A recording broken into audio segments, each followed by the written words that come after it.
Hi friends, welcome to Selvi Ruby channel. இன்னைக்கு உங்க கூட ஷேர் பண்ண போற ரெசிபி என்னன்னு பார்த்தீங்கன்னா, நெத்திலி மீன் குழம்பு. இந்த நெத்திலி மீன் குழம்ப இந்த மெத்தட்ல செஞ்சு பாருங்க. ரொம்பவே டேஸ்ட் நல்லா இருக்கும். இது சென்னை ஸ்டைல் அப்படின்னு கூட சொல்லலாம். சென்னை ஸ்டைல்ல நான் நெத்திலி மீன் குழம்பு செஞ்சிருக்கேன். வாங்க நல்ல சூடான சாதம் போட்டுக்கலாம்.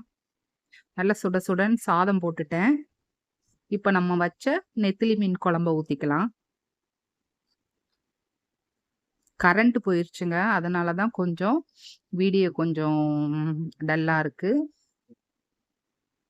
மீன் போட்டுக்கிட்டேன். குழம்பையும் ஊத்திக்கலாம். நல்லா தாராளமா குழம்பு, மீனு எல்லாமே வச்சுக்கலாம். நல்லா ஃப்ரெஷ்ஷான நெத்திலி மீன் குழம்பு. ரொம்பவே டேஸ்ட் நல்லாருக்கும். இந்த மெத்தட்ல கண்டிப்பா நீங்க ஒன்ஸ் வந்து ட்ரை பண்ணி பாருங்க. ஆ நெத்திலி மீன் வறுவலும் நான் வச்சுக்கிறேன். பார்க்கும்போதே எப்படி இருக்கு பாருங்க. அப்படியே சாப்பிடணும் போல இருக்கு. நெத்திலி மீன் வறுவல் வந்து சிம்பிளான மெத்தட்ல தான் பண்ணியிருக்கேன். மீனும் பாருங்க, குழம்பு மீனும் உடையாம இருக்கு. வாங்க இப்ப நெத்திலி மீன் குழம்பு எப்படி பண்றதுன்னு பார்த்துடலாம். நல்ல அகலமான கடாய் வச்சிருக்கேன். கடாய் நல்லா ஹீட் ஆனதும் நல்லெண்ணெய் வந்து தாராளமா சேர்த்துருக்கேன். அப்பதான் வந்து ரொம்ப நல்லா இருக்கும் குழம்பு. கடுகு வந்து 1/2 ஸ்பூன் சேர்த்துட்டேன்.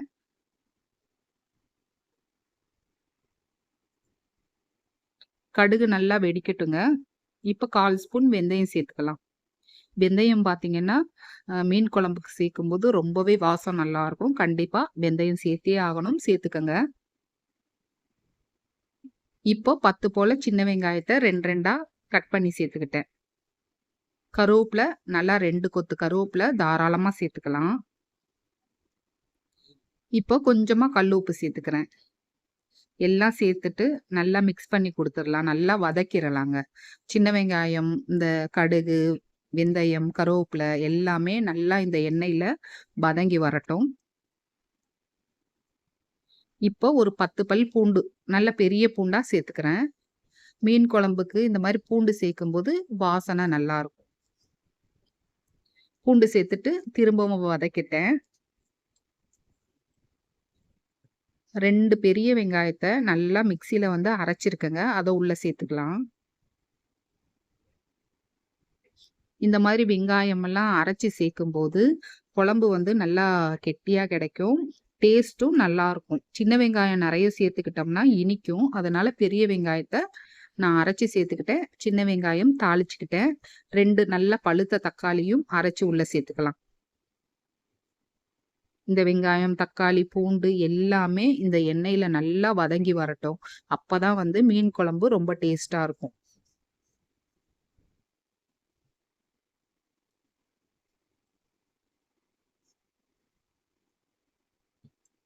நல்லா இந்த அளவுக்கு எண்ணெய் பிரிஞ்சு வர வரைக்கும் வதக்கிரலாம். இப்ப 2 பச்சை மிளகா, நல்லா நீளமான பச்சை மிளகா 2 பச்சை மிளகா சேர்த்துருக்கேங்க. இது ஃப்ளேவர் வந்து நல்லாருக்கும். பச்சை மிளகா ஃப்ளேவர் வந்து நல்லாருக்கும். இப்போ 1/2 ஸ்பூன் மஞ்சப்பொடி. இது பார்த்தீங்கன்னா, மீன் மசாலான்னே சொல்லலாம். இந்த மீன் மசாலா பார்த்தீங்கன்னா, ஒரு 2 டேபிள் ஸ்பூன் போட்டுட்டு, தனி மிளகாய் பொடி 1 டேபிள் ஸ்பூன் போட்டுக்கிறேன். குழம்பு திக்னஸ்க்காக நல்லா 2 ஸ்பூன் தாராளமா வர கொத்தமல்லி தூள் சேர்த்துக்கலாம். அவ்வளோதாங்க. இதுல நான் குழம்பு தூளெல்லாம் சேர்க்கல. நல்லா இந்த மசாலாலாம் எண்ணெயிலேயே நல்லா வதக்கிருங்க. அப்பதான் வந்து மசாலாவோட பச்சை ஸ்மெல் போயி நல்லா வாசமா இருக்கும் குழம்பு.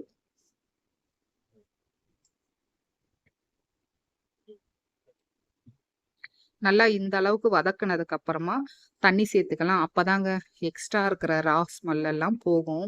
தண்ணி சேர்த்து ஒரு 5 நிமிஷம் கொதிக்கும்போது, அந்த பச்சை ஸ்மெல் எல்லாம் போயி நல்ல ஒரு மணம் குடுக்கும் குழம்பு. நம்ம வெங்காயம், தக்காளி எல்லாமே அரைச்சு சேர்த்துருக்கோம்.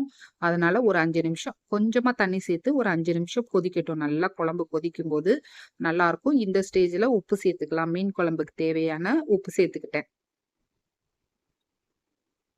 இந்த மாரி நீங்க மீன் குழம்பு வந்து கண்டிப்பா செஞ்சு பாருங்க. ரொம்ப சிம்பிள் தான். ஆனா டேஸ்ட்டு ரொம்ப நல்லாருக்கும். உப்பு சேர்த்துட்டு நல்லா கலந்து குடுத்துருங்க. இப்ப தேவையான அளவு தண்ணியும் சேர்த்துக்கிறேன். நம்ம எடுத்திருக்க மிளகாய் பொடி, மஞ்சப்பொடி, அப்புறம் கொத்தமல்லி தூள், இந்த மசாலாவுக்கெல்லாம் ஏத்த அளவுக்கு தண்ணி சேர்த்துக்கலாம். அதிகமா தண்ணி சேர்த்துட்டாலும் மீன் குழம்பு ஒரு மாதிரி சலசலன்னு ஆயிரும்.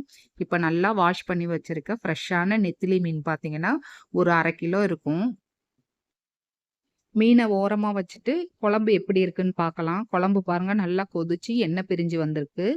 இந்த ஸ்டேஜ்ல புளி தண்ணி சேர்க்கணுங்க. நான் இப்ப தான் வந்து புளி தண்ணி சேர்க்க போறேன். ஏன்னா, இந்த மசாலாவோட பச்சை ஸ்மெல் எல்லாம் போனதுக்கு அப்புறமா புளி தண்ணி சேர்த்தோம்னா குழம்பு இன்னும் டேஸ்ட் நல்லாருக்கும். நல்லா குழம்பு பாருங்க நல்லா வத்தி வந்திருக்கு. இந்த ஸ்டேஜ்ல புளி தண்ணி ஒரு சின்ன நெல்லிக்காய் சைஸ் அளவுக்கு புளி எடுத்து நல்லா கரைச்சு சேர்த்துக்கிட்டேன்.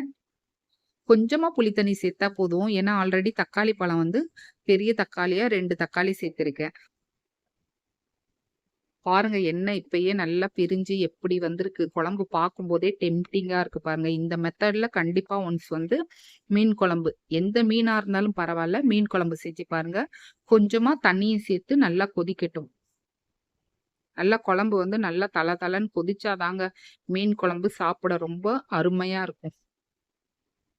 அப்படியே ஒரு 5 நிமிஷம் மட்டும் மூடி போட்டு தொறக்கலாம்.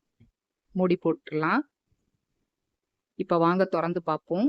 நல்லா பாருங்க நம்ம சேர்த்த மசாலாலாம் புளி தண்ணி எல்லாமே நல்லா கொதிச்சு, நல்லா கரெக்ட்டான பக்குவத்துல இருக்கு. நல்லா இப்ப குழம்ப நல்லா மிக்ஸ் பண்ணிட்டு, நம்ம நல்லா வாஷ் பண்ணி ரெடியா எடுத்து வச்சிருக்க நெத்திலி மீன உள்ள சேர்த்துறலாம். நெத்திலி மீன்ல பார்த்தீங்கன்னா, நெறைய ஹெல்த் பெனிஃபிட் வந்து நெறைய இருக்குங்க. இத வந்து குழந்தைங்கள்ல இருந்து பெரியவங்க வரைக்கும் சாப்பிடலாம். ரொம்ப ஸ்கின்னுக்கு பார்த்தீங்கன்னா, ரொம்ப ரொம்ப நெத்திலி மீன் மட்டும் இல்ல. எல்லா மீனுமே ஸ்கின்னுக்கு பார்த்தீங்கன்னா, நல்ல ஒரு பளபளப்ப குடுக்கும். மீன் வந்து அதிகமா எடுத்துக்கிறது வந்து உடம்புக்கு நல்லதுங்க.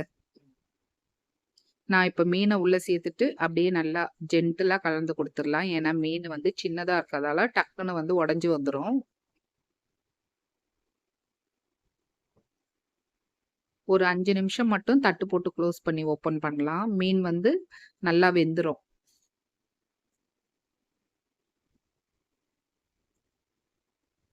மீன் போட்டுட்டு கரண்டி வச்சு ரொம்ப கலக்க வேணாங்க. இந்த மாதிரி கலந்து குடுங்க. அப்பதான் மீன் வந்து உடையாம இருக்கும்.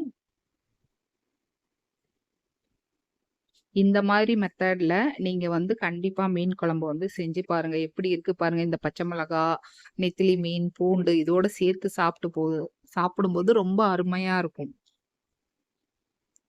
சென்னை ஸ்டைல் நெத்திலி மீன் குழம்புன்னு சொல்லலாம். ரொம்ப நல்லா இருக்குங்க. சென்னை ஸ்டைல்ல பார்த்தீங்கன்னா, மீன் குழம்பு நெறைய டிஃப்ரெண்ட்டான மெத்தட்ல பண்ணுவாங்க. அதுல இதுவும் ஒண்ணு. இந்த மெத்தட்ல கண்டிப்பா பண்ணி பாருங்க. அவ்வளோதான் நான் இத வந்து வேற ஒரு பவுலுக்கு மாத்திக்கிறேன். இந்த பச்சை மிளகாயோட நீங்க சூடான சாதத்துல இந்த குழம்பு ஊத்தி சாப்பிட்டு பாருங்க. ஆஹா!